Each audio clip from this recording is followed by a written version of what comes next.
يا أهل الكتاب لم تحاجون في إبراهيم وما أنزلت التوراة والإنجيل إلا من بعد أفلا تعقلون.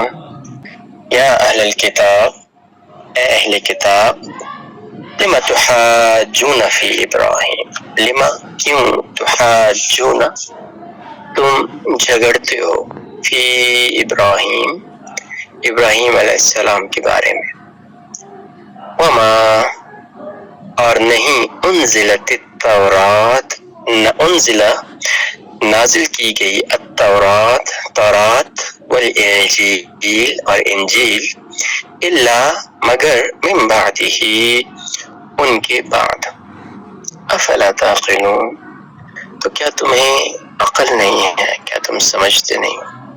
اس آیت کے اندر اللہ نے ڈائریکٹ خطاب کیا، یا اہل الکتاب، یہ ایک شفقت کا طریقہ ہے، محبت کا ایک طریقہ ہے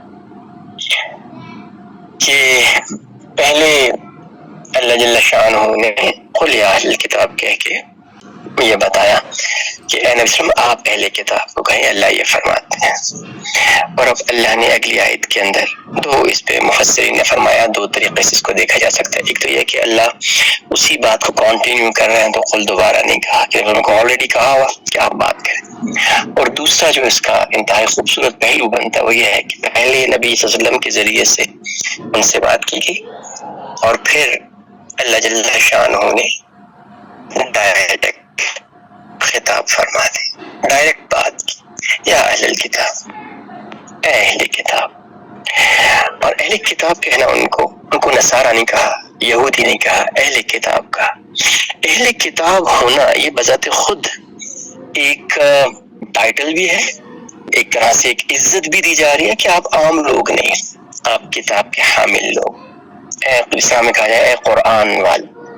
اور یہ ساتھ ہی ساتھ ایک ذمہ داری کا احساس بھی دلایا ہے کہ تم عام لوگ نہیں، تم تو کتاب والے ہو، تم تو کتاب پڑھنے والے ہو، تم تو جانتے ہو اللہ کے احکامات کو، تم تو اللہ کو جاننے والے ہو، انبیاء کو ماننے والے ہو، تم کیوں نہیں سمجھ رہے ہو؟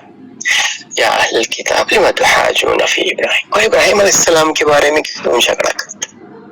حالانکہ تورات اور انجیل جو دونوں اتری ہیں وہ ان کے بعد اتری ہیں۔ تو تورات کے ماننے والے تم خود کو یہودی کہتے ہو، اور انجیل کے ماننے والے تو اپنے آپ کو عیسائی کہتے ہو۔ تو ابراہیم علیہ السلام تو ان سے پہلے آئے تھے، تم سے ان دونوں کے اترنے سے پہلے، موسیٰ علیہ السلام کے پیدا ہونے سے پہلے، عیسیٰ علیہ السلام کی پیدائش سے پہلے ابراہیم علیہ السلام گزر چکے ہیں، وہ تو تمہارے جد امجد ہیں، ان کے بارے میں کیوں جھگڑتے؟ بیسیکلی ابراہیم علیہ السلام ایک کامن شخصیت تھی، یعنی یوں سمجھ لیں کہ واحد کامن شخصیت ہے جس کو وہ جو جہاں پہ اگر طبیعت خاص کے اعتبار سے دیکھیں تو چار بڑی طبقے تھے، یہودی تھے، عیسائی تھے، مسلمان تھے، اور مشرکین تھے۔ اور یہ چاروں جو طبقات تھے یہ ابراہیم علیہ السلام کو بہت ویلیو، بہت رسپیکٹ دیتے تھے۔ تو جیسا کہ عیسائی اور یہودی تو مانتے ہی تھے، جو مشرکین تھے وہ بھی کہتے تھے کہ ہم دین ابراہیمی کے اوپر ہیں، اور وہ حج کرتے تھے، اور وہ سعی کرتے تھے، اور وہ قربانی کرتے تھے۔ تو اللہ نے واضح بتا دیا۔ تو اب اس میں پرابلم یہ ہوتا تھا کہ جب کوئی اس سے کوشچن کرتا کہ آپ کہاں سے ابراہیم علیہ السلام کو بنا رہے ہو، وہ تو تورات کے نازل سے پہلے تھے۔ تو انہوں نے یہودیوں نے ایک بات بنا لی کہ بیسیکلی یہ جتنی بھی، اور انہوں نے یہ نہیں کہا کہ تورات کی، اور جو انہوں نے باتیں کی تھی وہ بھی ساری کی ساری ابراہیم علیہ السلام کو بتائی گئی تھی، انہوں نے ان کی تصدیق کی تھی، ان کو ایکسپٹ کیا تھا، اور انہوں نے سمجھ لیں کہ ان کے اوپر ان کو اٹیسٹ کیا تھا، مہر تصدیق لگائی تھی کہ ہاں یہ بالکل ٹھیک ہے۔ تو اس لحاظ سے وہ کہتے تھے کہ ہماری جو کتاب ہے، تورات ہے، یہ جو ہمارے علماء نے فتوے دیے ہوئے ہیں، تو یہ سارے کے سارے نا یہ تصدیق شدہ ہے حضرت ابراہیم علیہ السلام سے۔ اسی طریقے سے عیسائیوں کی اپنی باتیں تھیں۔ تو اللہ جل شانہ یہاں پہ ان کا انکار فرما رہے ہیں کہ یا اہل الکتاب تحاجون فی ابراہیم وما انزلت التوراۃ والانجیل الا من بعد، یہ تو ان کے سب کچھ بعد میں ہوا ہے، کیا تم عقل نہیں رکھتے، کیا تمہیں سینس نہیں ہے؟ کہ اللہ جل شانہ نے اگر ان کو دینی ہوتی تورات تو پھر موسیٰ علیہ السلام کو دینے کی کیا ضرورت تھی؟ وہی والی جو ہے تورات وہ آگے بھی چل سکتے تھے. تو اس چیز کے اوپر تھوڑا غور و فکر کرو, تھوڑا سینس کرو, تھوڑا سا اپنے دماغ سے کام لو کہ تم یہ کیا بات کر رہے ہیں.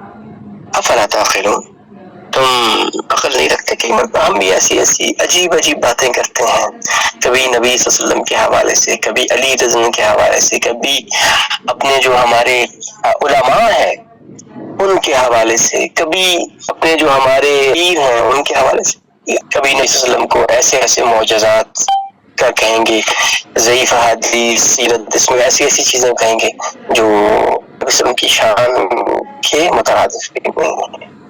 اسی طریقے سے علی رضی اللہ کے حوالے سے, حسین رضی اللہ کے حوالے سے, اور خاص طور پہ یہ جو ہم نے اپنے اولیاء کے بارے میں, پیروں کے بارے میں باتیں بنائی, ان کی حقیقت کچھ بھی نہیں ہوتی. موسٹ آف دا ٹائم کی حقیقت کچھ نہیں ہوتی. اس طریقے سے عمر رضی اللہ کے حوالے سے, آلدو کہ وہ سیرت کی کتابوں میں یا ساریہ الی الجبل, جو وہاں کھڑے انہوں نے کہا ہے ساریہ پہاڑ کر دیکھو, تو اکثر جو محدثین ہیں انہوں نے فرمایا کہ اس کی جو سند ہے اس میں کلام ہے. یعنی اگر ہم صحابہ کے معجزات, صحابہ کی کرامات میں دیکھیں تو غالباً ہمیں اس کے علاوہ شاید بہت ہی کم کوئی چیز نظر آئے. اللہ جل شانہ ہم کو عمل کی اور سمجھ کی توفیق عطا فرمائے.